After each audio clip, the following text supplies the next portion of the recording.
What's up guys, Rybombie Teacher in the house, and I am here with my draft analysis breakdown for the GPL. We are back, the Grand Pokemon League hosted by my good buddy Denistrio EX. This is GPL Season 1. I played in the GPL Season 0, the little tester season that Denistrio put in.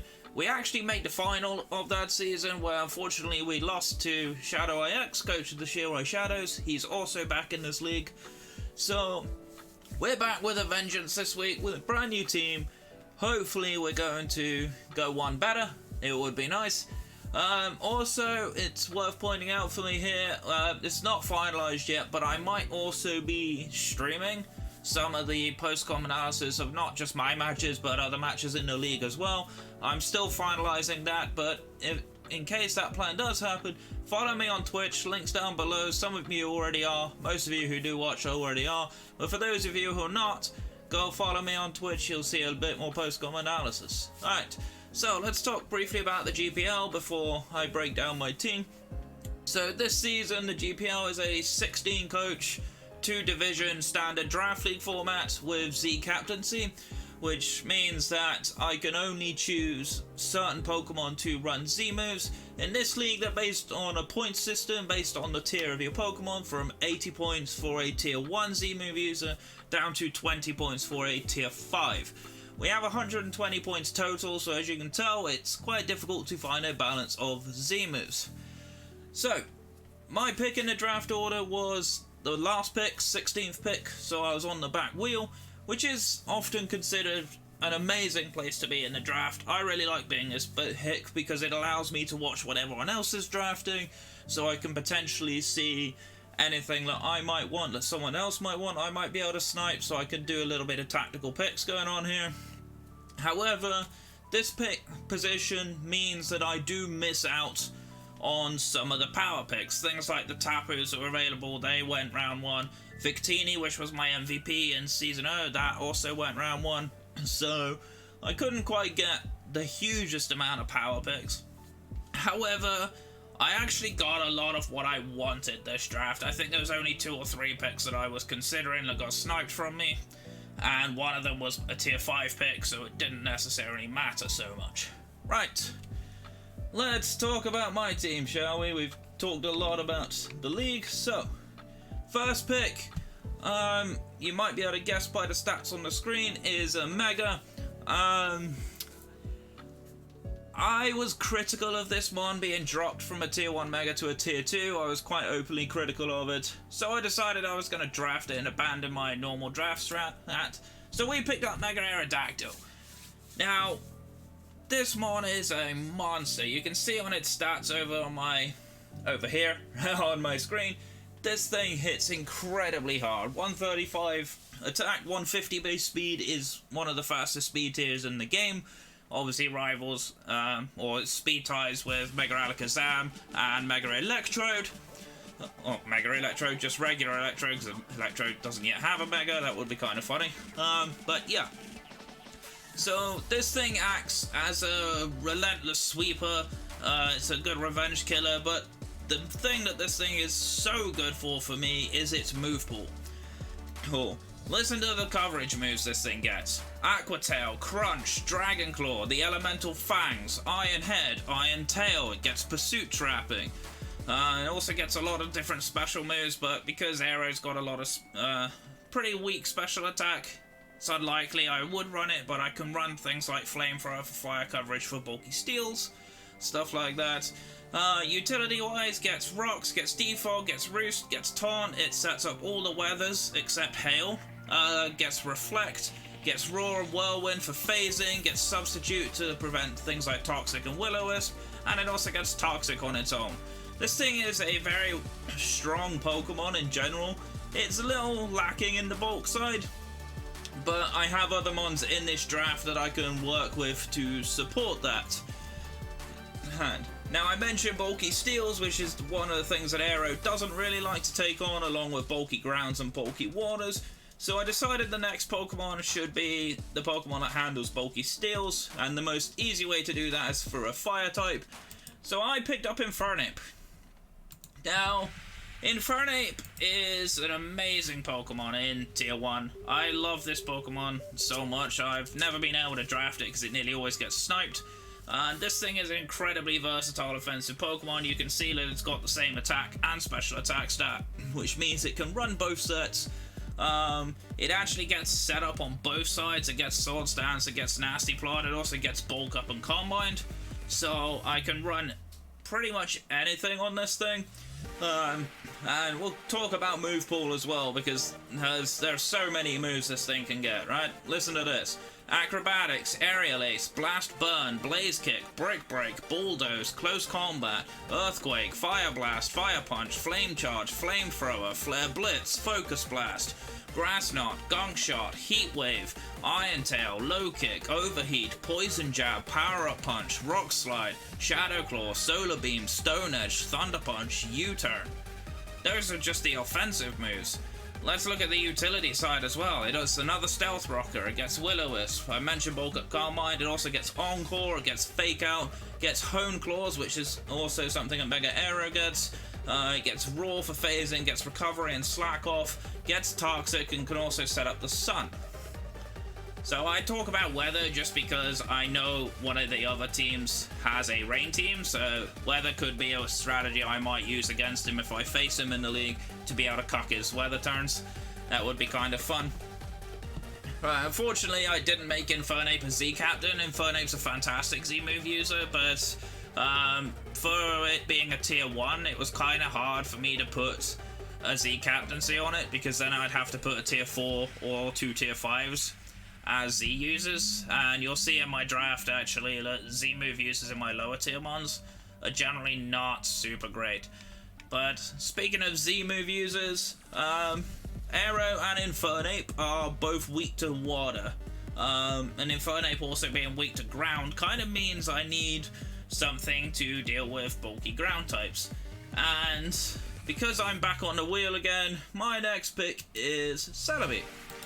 Celebi handles bulky ground types perfectly because of its typing. It also handles bulky waters incredibly well. This is my first Z-Captain. I like Celebi as a Z-move user because it gets access to things like Nasty Plot, so things like Giga Drain, even things like Z Solar Beam hit really hard. Psychic, of course, generally hits pretty hard as well. This thing's got a lot of versatility, however. It's base 100 stats across the board, so I can even run like bulkier sets. This thing also gets Stealth Rock.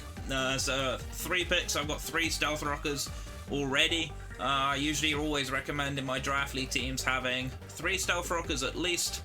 I think rocks are so good in draft league format, and not having to worry about forcing only one Pokemon to have rocks is a very, very important strategy. Celebi's got an okay offensive typing. It is quad weak to bug though, so things like U-turn can be really, really frustrating. But I can run things like a Tanga Berry to cover for that. Celebi also gets nice coverage options. It does get moves like Earth Power for those poison types. Gets Dazzling Gleam as well. Gets Pivoting with U-turn. Gets multiple recovery moves with Recover and Synthesis. Gets both screens. Does also get Perish Song. Unfortunately, it doesn't really get any trapping moves. It gets Leech Seed, Thunder Wave for speed control. Gets Toxic, Trick Room, which may become important into my team. It also gets Sub, and it also gets Baton Pass as well for Personal Way if I don't decide to use U-turn. I quite like Celebi. I think it's a well-rounded Pokemon. I used Victini, of course, last season, which is very similar, very well-rounded, just less in the way of offensive pressure. But yeah, Celebi pairs up very nicely with Infernape and Aero, so it does give me a bit more reliability to get Aero to sweep.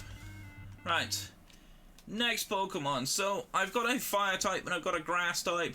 Now, in most draft league cores, you should aim for Fire, Water, Grass. It's very common, it's very good coverage. So my water type of choice this time round is going to be Tentacruel. I've never actually drafted Tentacruel before. I've never really used Tentacruel all that much when it comes to battling. But Tentacruel is quite a good specially bulky mon with that base 120 speed F, and it's also got a surprisingly good speed tier. It's got the same speed tier as Celebi has at base 100. what I like about Tentacruel a lot is that it can absorb the toxic spikes as well as set up toxic spikes on its own. It also gets rapid spin, so I can get rid of hazards from my side of the field without worrying about defog, and getting rid of hazards on my opponent's side of the field as well.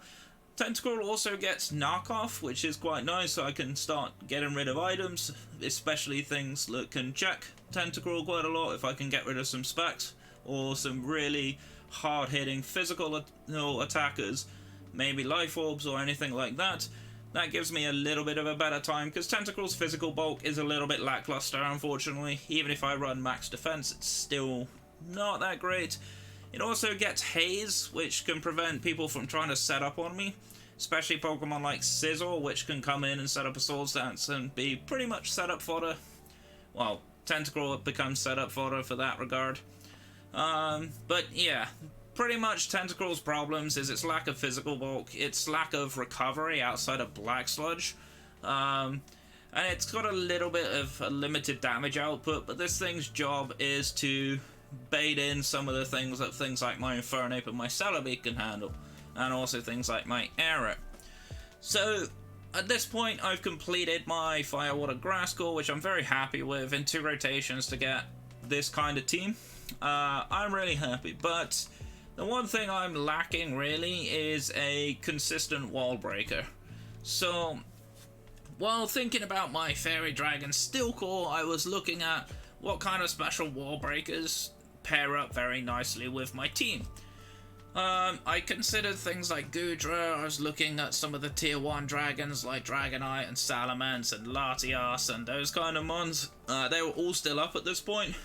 I opted for a tier 2 though. I actually opted for Hydreigon. Now, Hydreigon's a really, really powerful special wall breaker. This thing hits incredibly hard. It's got really good spammable stab moves. Things like Dark Pulse and Dragon Pulse hit incredibly hard.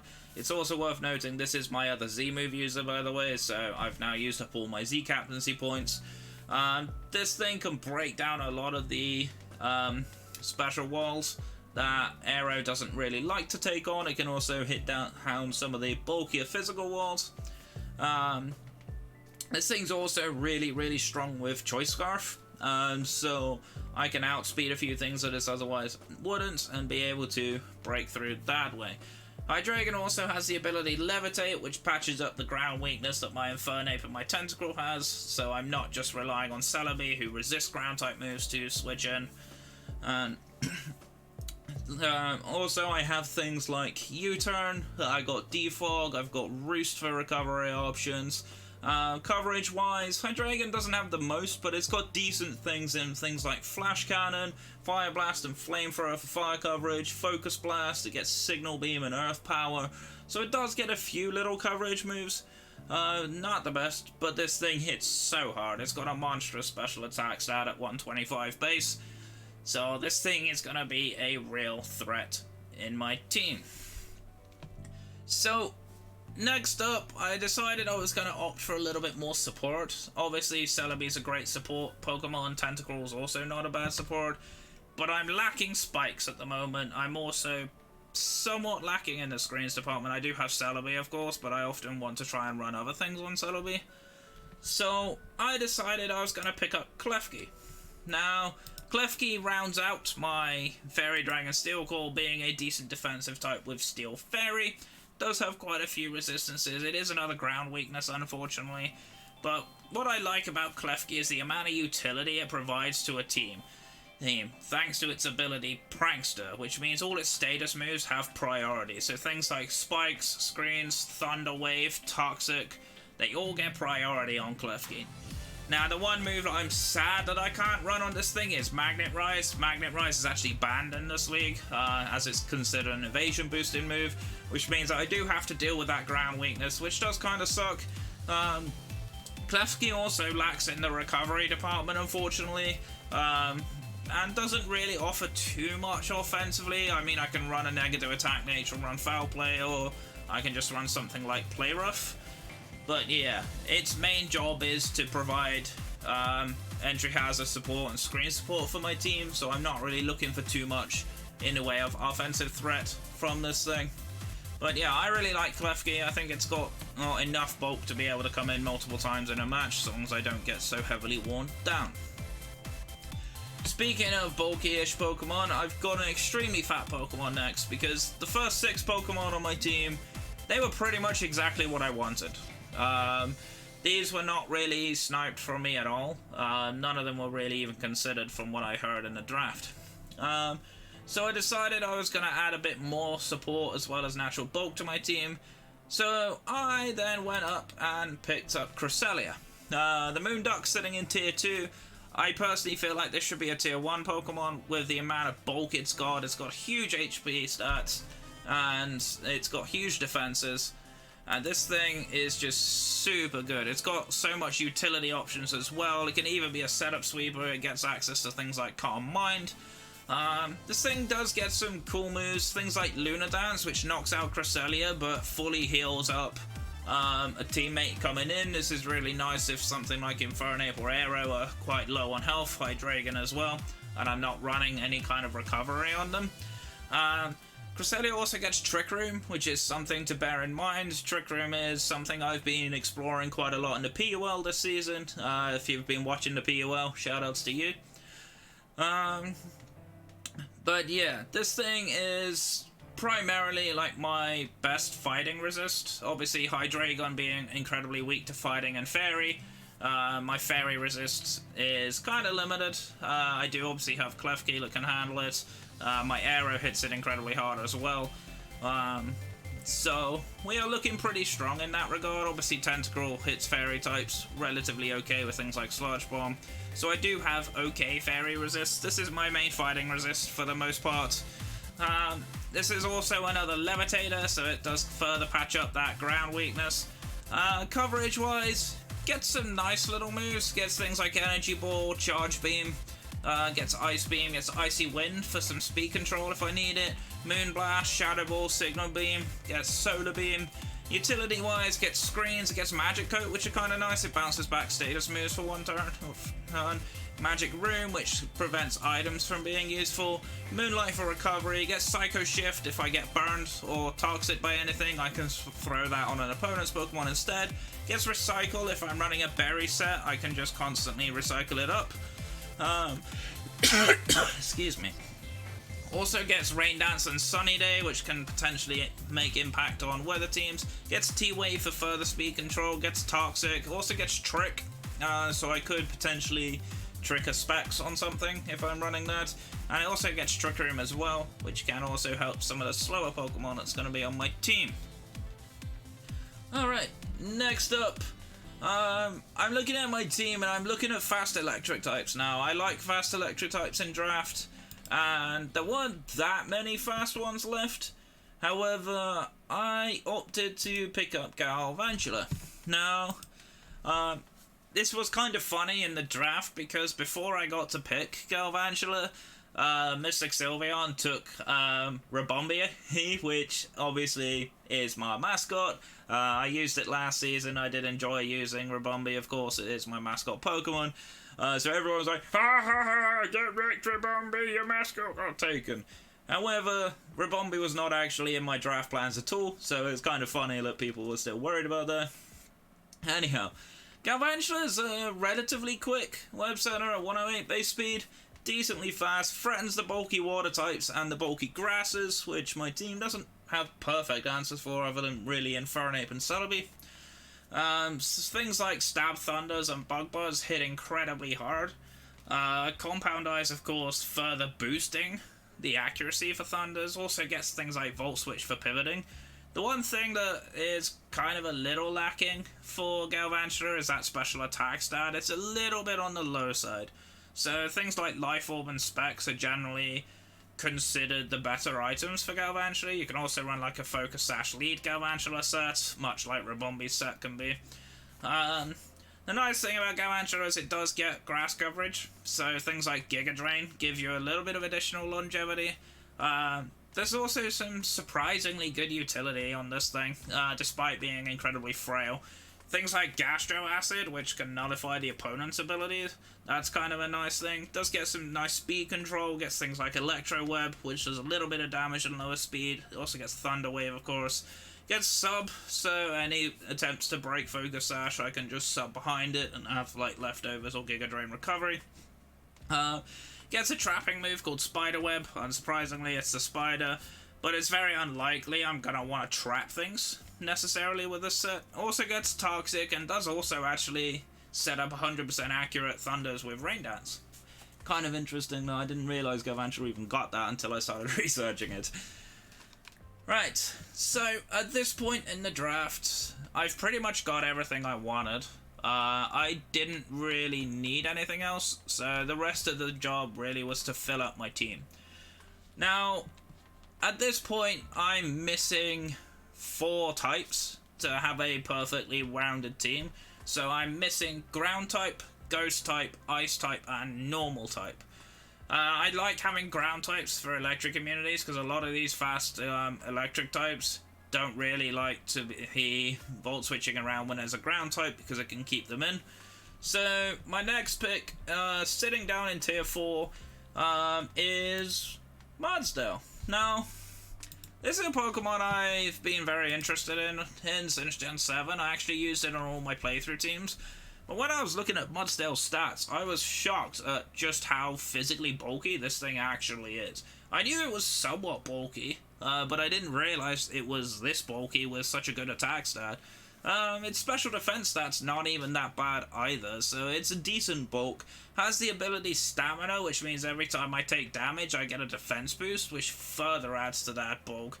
Things like Stab Earthquakes or High Horsepower hit incredibly hard from this thing. This thing does also get Stealth Rock, so I've got 4 Stealth Rockers in my team. Gets Toxic as well and Substitute for a little bit more utility. Coverage-wise, mostly fighting coverage, but it does have some other decent options. Gets things like Heavy Slam, gets Close Combat, Superpower, Iron Head, Low Kick, and Rock Slide. Sadly, it doesn't get Stone Edge. I wish it got Stone Edge, but unfortunately it doesn't. One of the things that's quite interesting about this is Mudsdale's speed tier. It's somewhat low, but I have Trick Room setters on my team, so I could potentially run Mudsdale as a physical sweeper in certain matchups, depending on what they're running, of course. Obviously, I have Trick Room setters anyway with things like Cresselia and Celebi, so it does have potential viability. I can run things like Choice Band sets, Assault Vest sets, Berry sets, Leftovers is not bad on it either, so a bit of versatility with Mudsdale. Typically it's a slow Pokemon, it's just meant to sponge physical hits and dish back some major damage. I really quite like it. Now the next one on my team I feel like may have been a mistake when I drafted it, so this may be replaced at some point in the season. We did have the opportunity to make a free swap before season started. I opted not to take it, because I want to try this mod. I don't know if it's going to work though. But it's going to cover 2 of the types that I'm still missing in Ghost and Ice type, and that's going to be Froslass. So, Froslass is a bit of a unusual Pokemon in a lot of ways, because it's got a good speed tier, but nothing else. But this thing basically offers another Spike setter if I'm not running Klefki, for example. This is mostly seen in Suicide Leads as a HO comp, so unfortunately I don't have the best team to run this in, but it gets access to Taunt, which is kind of nice, so it can prevent setup and I can also prevent removal. It does also get Destiny Bond, which is actually a very cool move, so if I'm running Focus Sash on 1 HP, if someone tries to kill me without priority, I can Destiny Bond and then kill them as well as Froslass.